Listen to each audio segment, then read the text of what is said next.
Maybe you feel the world is turning completely upside down and you just don't know what you can do about it. Maybe you watched Trump's speech to Congress last week like I did. What was I thinking? And it made you want to scream.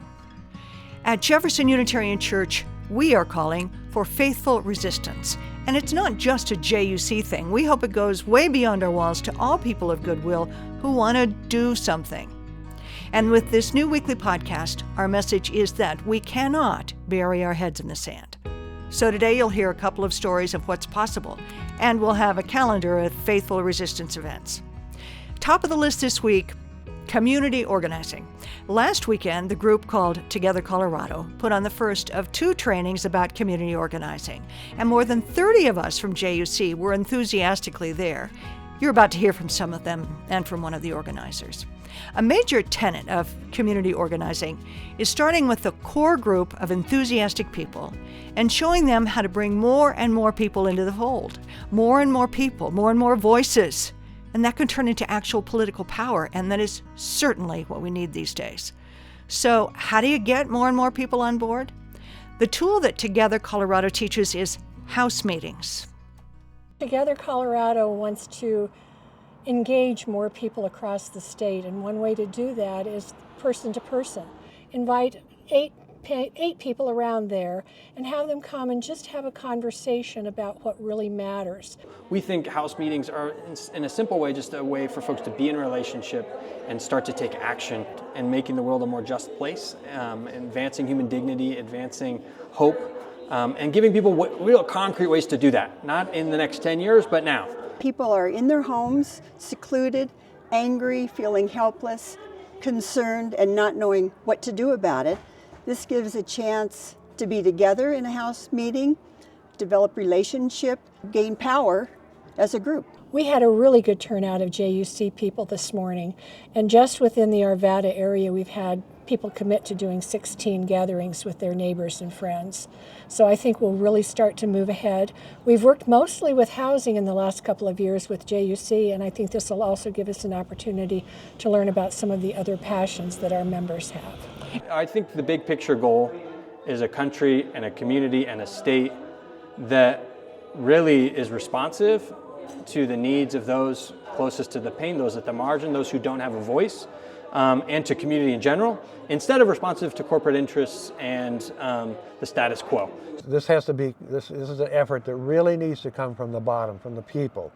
And so we really need people to get involved in it. Eventually people will see that we can make a difference, and they'll be more involved in the next election and realize it's not all about the price of eggs.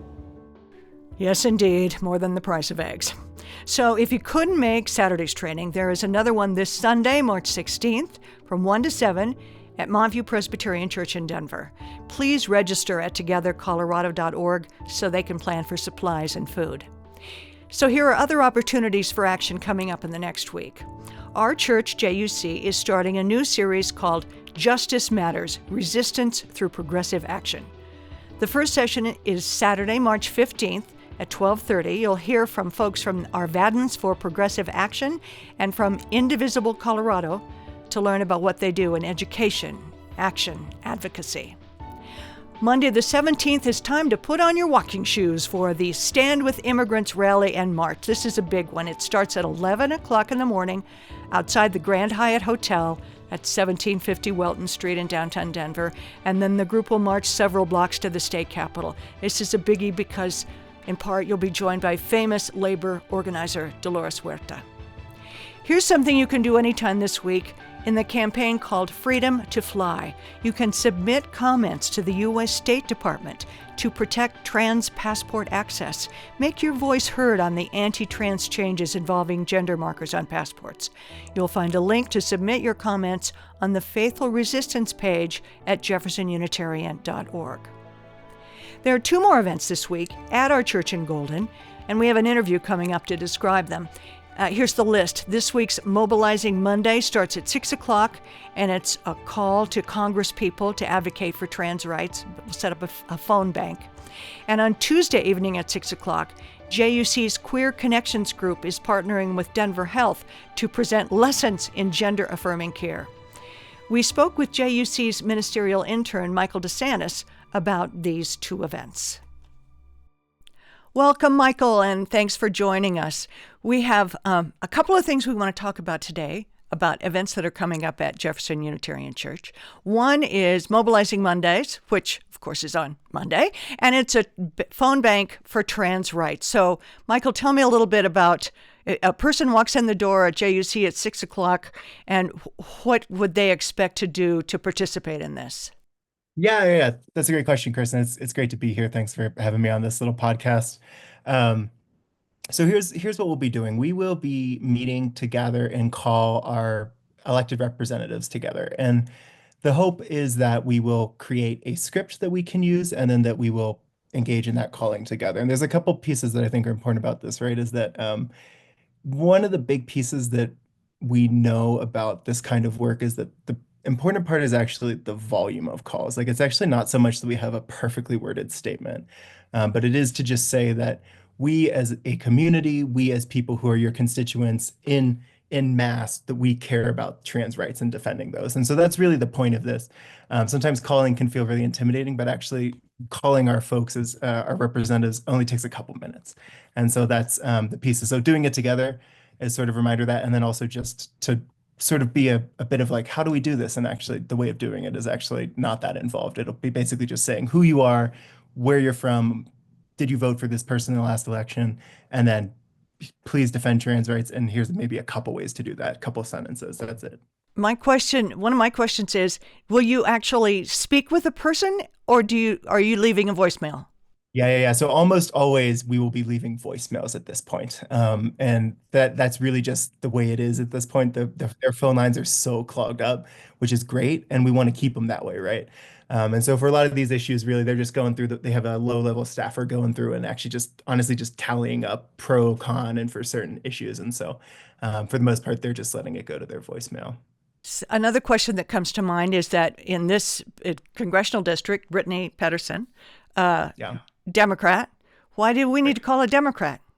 Yeah, that's a great question, Chris. And this is one that we get a lot. So one of the things I think to understand about trans rights in particular in this time is that it is not a guarantee that Democrats or that just folks who identify broadly as progressive or liberal will be defending trans rights. This has been, unfortunately, one of the things we've seen in the wake of the election is that there's been a lot of folks on both sides, really, who have been quick to point to some sort of blame at trans people. On the right, that tends to be any myriad of social issues, and you've heard it all. But actually, on the left, what we're getting is a lot of people blaming trans people in a couple ways. And mostly this is sort of low level, not wanting to defend trans rights. It's talking about things like the focus on trans rights and on things like quote unquote wokeness was the reason perhaps that certain Democrats lost the election. This has been a really big thing. I actually just saw last night that Gavin Newsom spoke at something, some event he was speaking at, where he said that he was against having trans women play in women's sports because he said that it was a safety risk, which is not really any evidence for, but it is just telling of this piece that Democrats have been willing to throw folks under the bus. And so I'm not actually sure what our representatives' stances are on this. I'll be very honest on that. But we also want to, if they are still in favor of it, we want to keep them being as people who are going to actually advocate for trans rights and tell the party that this isn't a moral thing to do, and it's certainly against the values of our faith as you use. Another thing that's coming up at JUC is Tuesday, and it's a workshop about gender affirming care, which is, it's not a direct action thing, it's more educational. What's the thinking behind? Yeah. So there's a couple of things that we're thinking about this, Chris. So first of all, just a real shout out to our queer group leaders who've been really the force behind this, especially Jellicoe Harkins has really been our big force behind this and making this happen.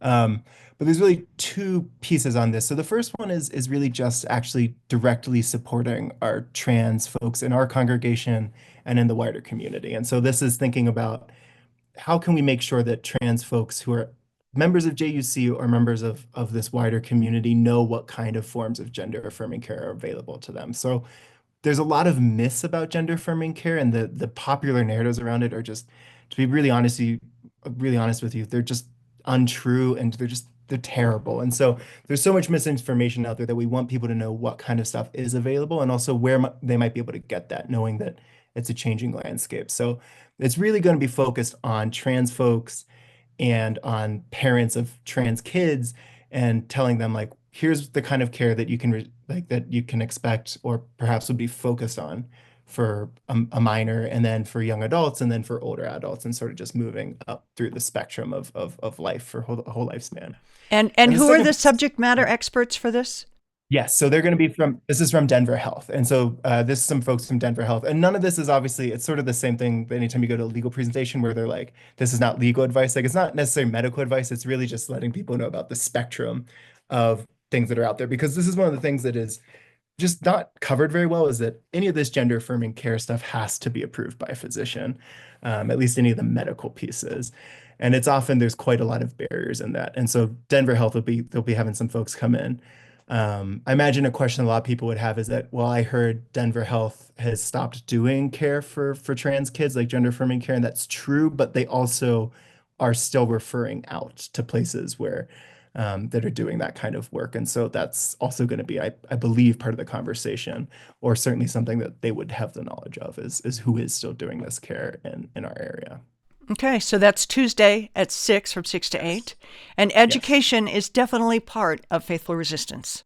Exactly. And because that's the second part about this, right, is that it's dispelling some of these myths. So it is going to be focused on trans folks and their families and people who might be direct recipients of care. But at the same time, we've opened it up to the community because we understand that some of the narratives out there are just so problematic and really not true. And so we want people to actually sort of dispel some of those myths about what is the kind of care that youth are having. Like, one thing you'll hear a lot is that youth are getting these surgeries that are irreversible, and that's just not true. Like, that's just not true.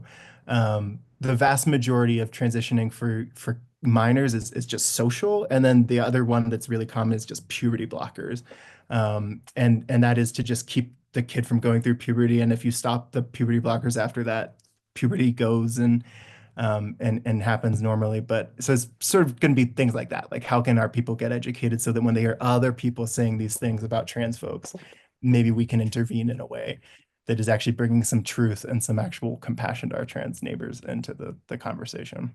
So invite people. This is You don't have to be a member of Jefferson Unitarian Church to come to this. Invite people that you know need some information. Thanks. Exactly. Thanks very much for joining us today. Yeah, of course. Thanks, Chris. You can find out more about all these things at our website, jeffersonunitarian.org. If you're watching this on YouTube, by the way, you'll find a link down in the description to the JUC website, Faithful Resistance page. And one more thing to mention, just this week, the Unitarian Universal Service Committee, or UUSC, has launched what they call a resistance network to connect people of faith and conscience to urgent advocacy and direct action when democracy, civil liberties, and human rights are under attack. And you can become part of that resistance network by signing up at uusc.org. So lots going on. If you have ideas about events to attend or people to interview, please email us at faithfulresistance@jeffersonunitarian.org. Remember, you are not alone. We are in this together. And as we say at JUC to each other and to others of goodwill, let's do what we always do. Hold everyone in love, help one another, and keep doing the next right thing. Go out and do the next right thing.